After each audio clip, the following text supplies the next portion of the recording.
Hello everyone, GeneralApple here, and with a mid-season patch just a few days away from us, I decided to scroll through Reddit and see what the Marvel Rivals community has been talking about recently. And while scrolling, I encountered this really great post by Business Carpenter 7 that asked, with the new patch this week, what changes would you like to see? And after scrolling through a bit of the comments, I decided to make a video about this great post and show what some of the people are thinking, and also give my own opinions as well. So yeah, if you like this video, make sure to let me know in the comments below, and I'll have more of these, because I think these videos are super fun to make. And of course, don't forget to share your opinions as well. So, right at the top we have, I don't know, but I'm excited for the Human Torch and the Thing, which I'm pretty sure is what everyone is excited for. Now I want you to be honest, tell me right now in the comments who you're most excited for, the Thing or Human Torch. Personally for me, I said it so many times in my videos, I'm super excited for Human Torch. I'm a huge Johnny Storm enjoyer, and my god, like, I need him.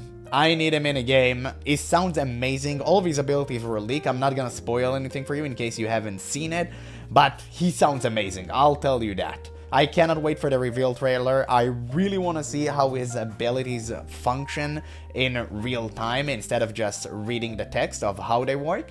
I really want to see him. He looks really cool. I mean, pictures were leaked, but I really want to see his abilities. He sounds amazing. The Thing sounds really cool. His concept sounds great. Maybe not really for me, but I am gonna try him anyway. I do love Vanguards, I do love Hulk, and he's kind of similar to the Hulks people are comparing. But in my opinion, I don't think he's gonna be similar to Hulk. I think he's gonna be way more stationary. Guess we're gonna have to wait and see. But I really love Hulk, and if he ends up being similar, man, might be my new tank main. Like, who knows? But I'm definitely more excited for Johnny. So yeah, new team-ups and more team-ups, but I guess it's too soon, it's only Season 1. Well, we're actually getting a team-up for Johnny Storm, and we're getting it for the Thing. Now, Johnny Storm has a team-up with Storm, so if you haven't seen it, again, I'm not gonna spoil, but they do have a team-up together, but Storm right now is pretty much permaban, so my guess is that you're not really gonna see it, unless you have some insane balance note that actually nerf Storm. But yeah, it's gonna be tricky. This one's gonna be tricky. The Thing, I have no clue. I'm pretty sure he's gonna have a team up with Wolverine where he can throw him just like Hulk can. Pretty sure that's pretty much already have been spoiled. But yeah, I mean, I guess we'll have to wait and see. Nothing is 100% confirmed. Also, they all have a team up with Susan Storm, like the Invisible Woman. They all have it. Smart nerfs and buffs that aren't too over the top. We don't need another Storm level buff to Black Widow or Adam. We also don't need to destroy Storm and Wolverine completely either, just because they're dominant now. Tune them, but don't take them back to unplayable. I know pre-buff Wolverine was always better than he got credit for, trust me. Just please, be measured with the buffs and nerfs. Don't go crazy in either direction. This is exactly what I would have commented myself. This is such a great comment, and honestly I think a lot of people are waiting even more for the balance patch notes rather than the new characters. I know that at least I am. And yeah, he's completely right. I don't think that you should over-nerf and over-buff anything, and to be honest, I think the developers are already really great at doing that. We saw that in the recent patch notes. Now, unfortunately, some characters do slip through the cracks, because the developers said in a recent interview that they are balancing based on player opinion as well.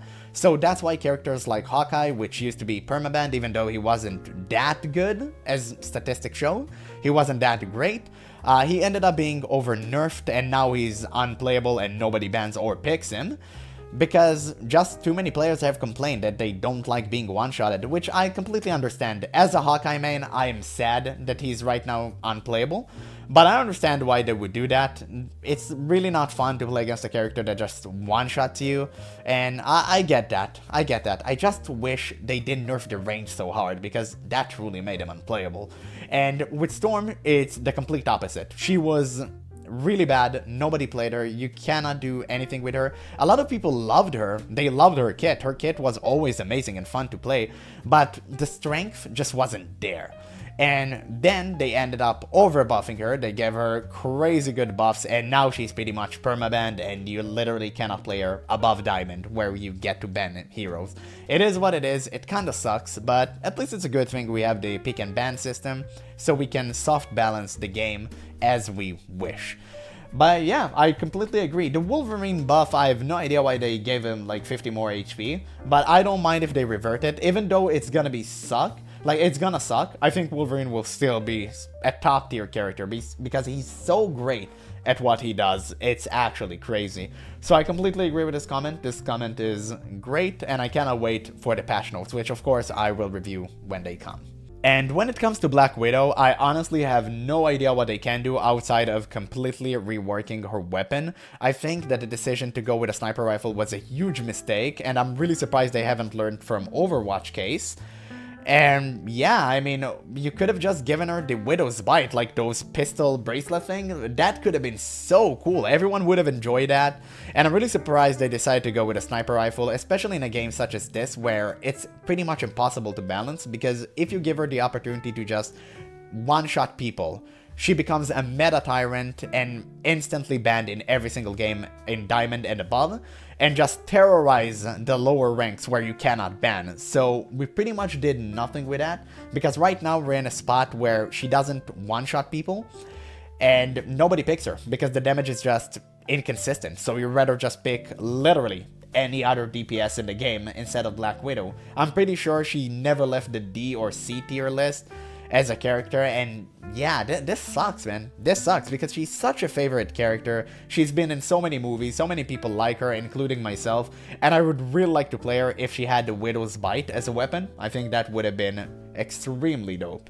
Now with Adam, it's a bit different, because Adam used to be considered a meta tyrant back when the game was in beta and early launch days. So what happened?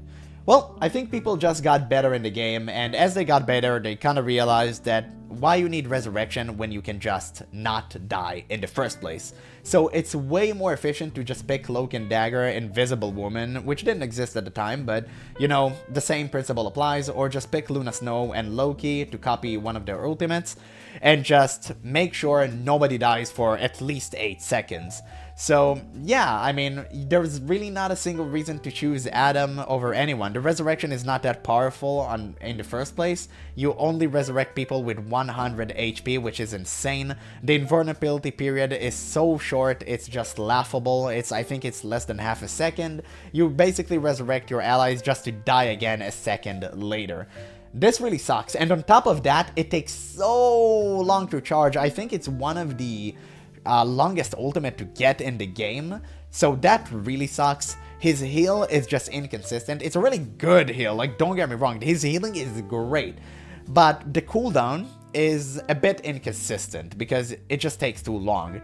And I actually saw in a recent post that someone's suggesting that Adam basic attack would lower the cooldown of his heal, kind of just like Psylocke works, and that is really dope. I think that is something that they should implement. It would make him way more consistent as a healer, so you won't have to pick him in a tri-heal comp. You can actually pick him in a 2-heal comp, and he will do just great, of course, if you deal damage and actually hit your basic attacks, and that will reward really great Adam players. So I think that that is a really good idea to actually have, and maybe make his ultimate like a little bit better, because come on, make him resurrect people with at least 50% HP, because right now, man, 100 health just sucks. It just won't cut it. It won't cut it. Stop killing me with the moon!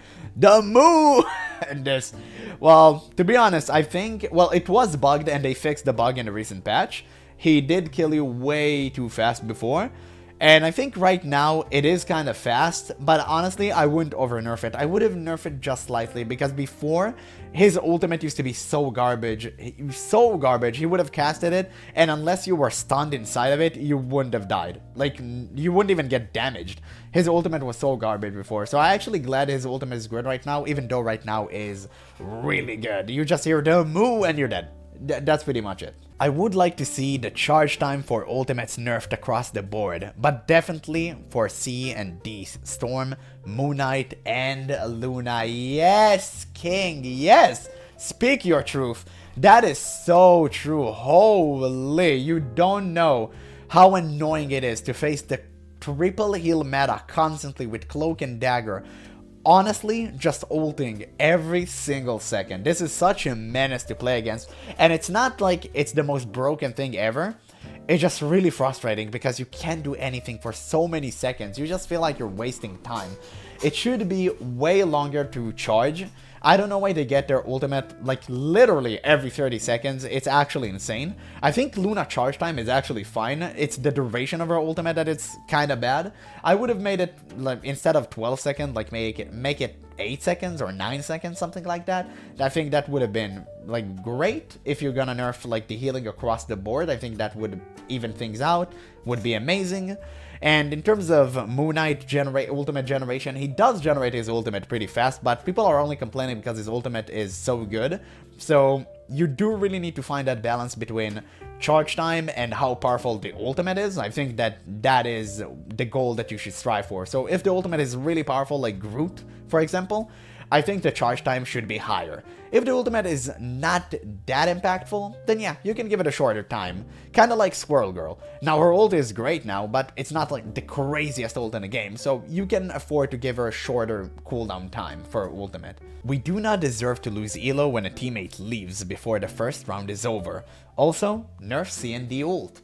Now, I cannot tell you how much I disagree with this, even though I understand this guy's frustration. I once had a day, not too long ago, I believe it was a month ago, where I just grinded on a Saturday, and 3 of my games were lost because someone just disconnected, just left the game in the first round, and yeah, we just lost. You cannot win 5v6 in this game, and that just kinda sucks. It's the nature of the game, you can't really change it. But yeah, not losing elo shouldn't be an option, and the reason is, maybe, let's see, this guy comment, maybe he's answering it. You have to lose elo if a teammate leaves, it's too exploitable, people would just take turns leaving to save their friends from losing elo. Exactly. Yeah, this is the exact reason why. It's way too exploitable, especially when you consider this game is free to play, so people really don't care about leaving games, and you can just boost your friend on a Smurf account or something, and whenever you encounter a really bad game, you just leave and save your friend. Especially when the punishment is not that big when you leave the first few times. It's literally just wait 5 minutes to queue again, and then it just ramps up. It's not that problematic, so people would just abuse the hell out of it. So unfortunately, even though I do understand the frustration, yeah, you have to lose elo when someone leaves. It's too exploitable. I'd like to see a couple of Vanguard buffs to make the role more desirable, particularly to Venom and Thor. Strange and Hulk are fine as is. Maybe the Thing will help with that problem though. So, the idea is noble, but you're approaching this problem in the wrong direction. So the problem isn't that Vanguard aren't powerful. I'd even go as far as to argue that Vanguards right now are mostly S and A tier. I think they're really powerful, with the exception of Captain America. I think Captain America is kind of a B tier character. He's still really good, but he's, you know, slacking behind when it comes to other tanks. But most Vanguards are extremely powerful, and all of them are viable in the game right now. The problem isn't that they're not powerful. The problem is that they're not fun. They're not as flashy as the other characters. Strategists are super flashy. Duelists obviously flashy. Vanguard, just not. They're just not. And yeah, that kind of sucks. I think you should change some of the Vanguard abilities and give them some cooler animation, and maybe that will attract more people and they'll have more fun playing them, because I think Vanguards are fun personally, with the exception of a few of them.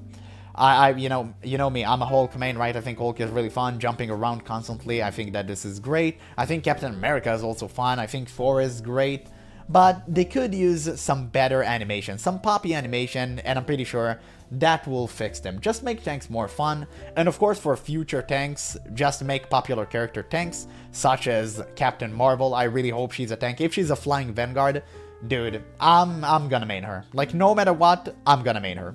I'd love to see the end of the Immortal Supports era. I just want to play Adam Warlock, man. Yeah, dude, this is so relatable, especially coming from another Adam Warlock enjoyer, such as myself. And in case you don't know what he's talking about the triple support meta, which is nobody dies for at least 8 seconds 3 times in a row meta. Yeah, just everyone pops their ultimate. Kinda sucks. Nobody really likes this meta. It just really not fun to play against. It doesn't matter if it's the most broken thing or not, which, by the way, I think that in high level of playing and coordination, this is literally the best way to play the game, and you clearly see this as you go in Grandmaster and above. In Celestial especially, you're gonna see this a lot, because the communication is so much better. Yeah, it's just like, it's so annoying to play against. It's just not fun. It's just not fun. Supports getting their ultimate way too fast, especially Cloak and Dagger. I've kind of been through it already, so I don't want to repeat myself, but yeah, they gotta do something with the triple support meta, because honestly, it's so frustrating to play against. It's just so frustrating. And of course, it locks out characters such as Adam Warlock from the game, because again, why would you ever pick him when you can just pick someone with an ultimate that absolutely save everyone? Please just fix the consistency on Loki's clone. They don't make sense. They count as heroes from Winter Soldier Ult Reset and Moon Knight Bounce, but if you're going to say that clones count as really human players, I should be able to put 3 clones on the payload and push it 3 times as fast. Also, Wolverine can build Rage off clones, but Doctor Strange can build Dark Magic off of them? Where's the consistency? Also, Loki can build Ult Charge with his clones, but people can build Ult Charge off of his clones by attacking them. If clones don't count as heroes for building Ult Charge, why are heroes like Mantis able to achieve infinite life orb by headshotting the clones? Winter Soldier attacking clones give him no ult charge, therefore the clone isn't a hero, right? But he can reset his ult off a clone, therefore a clone is a hero? This guy is completely right. And as a Loki main, you've seen my videos, I'm a huge Loki main.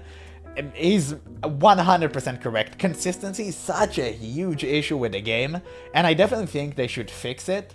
Now, I don't agree that Loki can push, like, the clones should be considered like humans and he should be able to push objectives with them, because that would obviously break the game, it would be insane.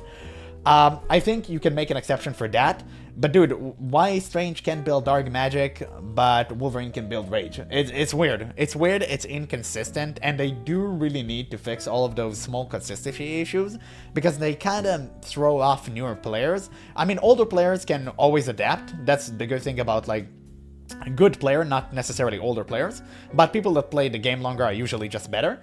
But newer player, it's kind of throw them off, or people that just play occasionally. So I really wish they fixed those small inconsistencies. That would definitely make the game more understandable and just better overall. Mr. Fantastic ult buffs. Just a tiny bit more damage, please. And he got a Mr. Fantastic flare, of course. Well, I truly agree that Mr. Fantastic needs a buff to his ultimate. I don't think it should be damage. I actually think he should be CCing the opponent when he lands. Just give him a slight knock-up to disrupt their movement. I think that would go really far in terms of Mr. Fantastic design. Because, well, actually 2 reasons. I actually think that the first reason should be because he's not a full damage dealer. He's somewhere between a Vanguard and a damage dealer. So I think that's a really good decision to just give him a CC and kind of play into the Vanguard role a bit more, while, you know, remaining true to being a duelist, of course. And the second reason is the problem with giving him a little bit more damage is that inconsistent damage, such as Mr. Fantastic ult, is actually easily healable. Healing is really, really good in this game, and whenever you bounce, like, a healer will just heal you, and then it's like you're doing nothing. Unless you're in a really tight space with them, and you're constantly hitting the roof and landing faster and, like, killing them like like this, it doesn't really matter. It doesn't really matter if you give him a little bit more damage, so you should just give him CC. I think that would go far. More optimization. It's better, but needs more work. Yes, dude, I'm surprised I had to scroll this far to find this comment. It's actually crazy, not a lot of people are talking about this, but optimization is literally the bedrock of every good game. You need to make the game accessible to more people, and I'm not saying that you should make the game pixelated so everyone can play it on their phones. The game should look good and up to standard, but it needs to be optimized so more people can play it. And don't get me wrong, Marvel Rivals looks amazing. I really love the art direction, it's phenomenal, but it shouldn't require as much from your PC as a game, you know, such as Elden Ring, for example. So it's really weird for me that they haven't optimized a bit more, especially when they use Unreal Engine 5, and I know the optimization capabilities of Unreal Engine 5 are actually insane. Yeah, it's really surprising. It's really surprising to me they haven't done more, but I really wish to see a future patch that actually takes care of this problem, because I would like people with lower end PCs to be able to play this game, and I have a really high end PC, like not the highest, it's got a bit older, it's 4 years old by now, but I used to have a really high end PC back in the day. And man, I'm playing on medium low and my PC is chugging at times. Like, it's so difficult to run the OBS and run this game at the same time. My PC getting heated, so that kind of sucks. That kind of sucks. I really wish they would fix that. But yeah, that's pretty much all for now. That was a really fun time. I hope you guys enjoyed this video. If you did, make sure to let me know in the comments below. And of course, like and subscribe for more content as usual. And thank you guys so much for watching, and I'll catch you in the next one.